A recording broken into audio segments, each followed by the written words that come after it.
give a round of applause for Connie Fogal.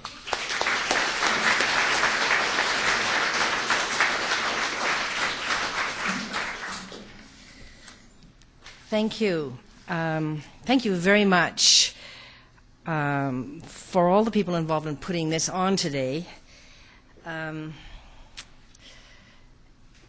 It's probably, dealing with this issue is probably the most important issue for not just Canadians and people in the States and people in Mexico, because of the North American Union that's being created, which I'm going to talk about, but for the world.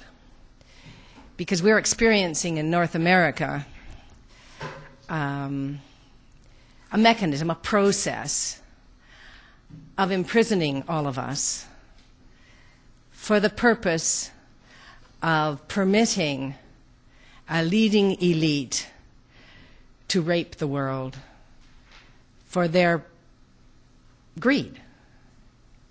Period. We're the slaves. The oligarchy is in full force and bloom, and they are in the process of taking over the planet.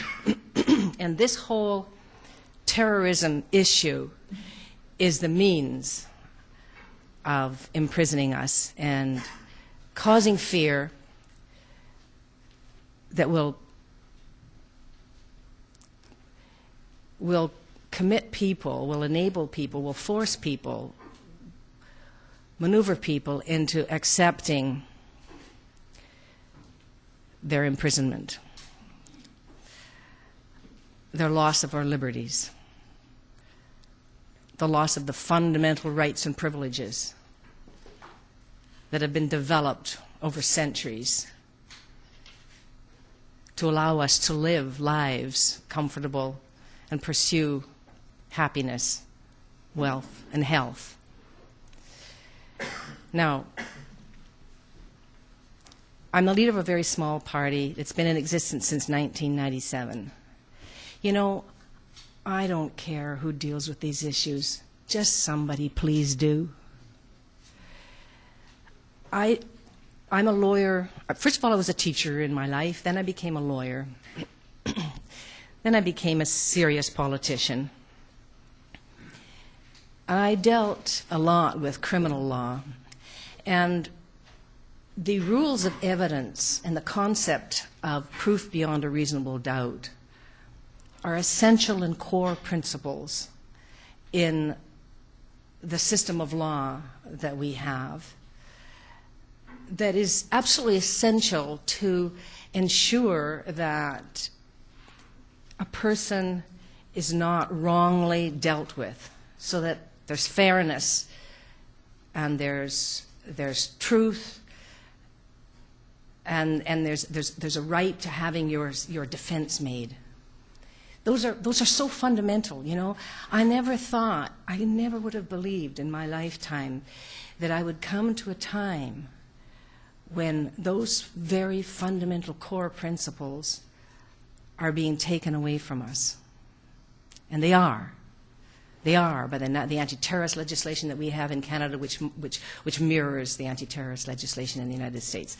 So just in terms of who I am and what I'm doing and why I'm here, I am only one more person like all of you and like the people putting on this event and like Barry Zwicker and like all the Truth Movement people. I'm one person, one of all of us who are looking at this stuff and thinking about it and asking significant questions, feeling frustrated, feeling alienated, feeling frightful. The importance about that is that individually we're one, but there's a whole bunch of us, and there's a lot more thinking people out there who are prepared to challenge and confront what a leading ruling elite is doing to us. And that's a very important something that all of us are doing. Remember that, and to know that none of us is alone. We're all together.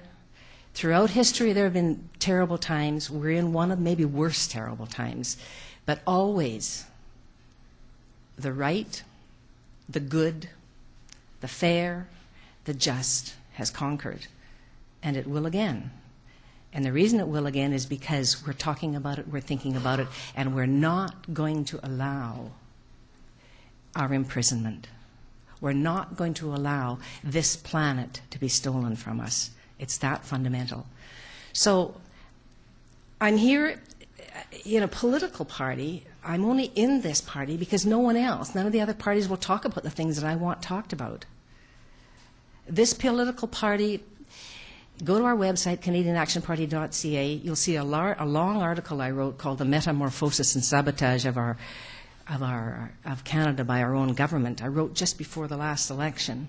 It goes through the whole story of what's going on. Take the time to read it. If you haven't, you probably haven't already done that, but it does deal with a lot of the core things I'm going to touch on a little bit here today. I don't care who you voted for before. I care what you do with your vote, though, because it does still matter. All this political party is, all it is a vehicle. I'm only doing this work that I'm doing because I want there to be a vehicle. I want there to be some place that people who know and understand what's going on can go to and can take over that movement to make it really mushroom and grow into a resistance movement. Why is it? Why is it we've been through 2 elections since the 9/11 event? Why is it that not one mainstream political party has talked about this issue? Why is it that not one mainstream political party has talked about the full agenda of the global elite, which are the most influential corporate, financial, military leaders in North America, who have a plan which is written, it's on their websites, in the public domain, of their plan to turn the region of North America into one block. And it's in process. There have been 2 meetings by 2 prime ministers, Prime Minister Martin and now Prime Minister Harper, to follow through on one of the things that they agreed to under the Security and Prosperity Partnership Agreement in April of 2005 to fulfill the agenda of the corporate elite, to create this regime, to have these annual meetings. There have been 2 of them now. We've had 2 elections. Silence, absolute silence. Did you know? Did you know that there's an agenda, there's actually implementation process going on in Canada and the United States and Mexico to integrate us? It's happening, folks. This 911 stuff is part of the process, part of the mechanism to permit all of this restructuring to happen. Because in part of the restructuring, you see, we've had created terrible anti-terrorism laws. Homeland Security in the United States has been created. We've got parallel stuff absolutely happening here, and we've got Prime Minister of this country and the presidents of 2 other countries meeting together to talk about all the kinds of restructuring and arrangements that they have, that they want to have happening, and it's actually being implemented. The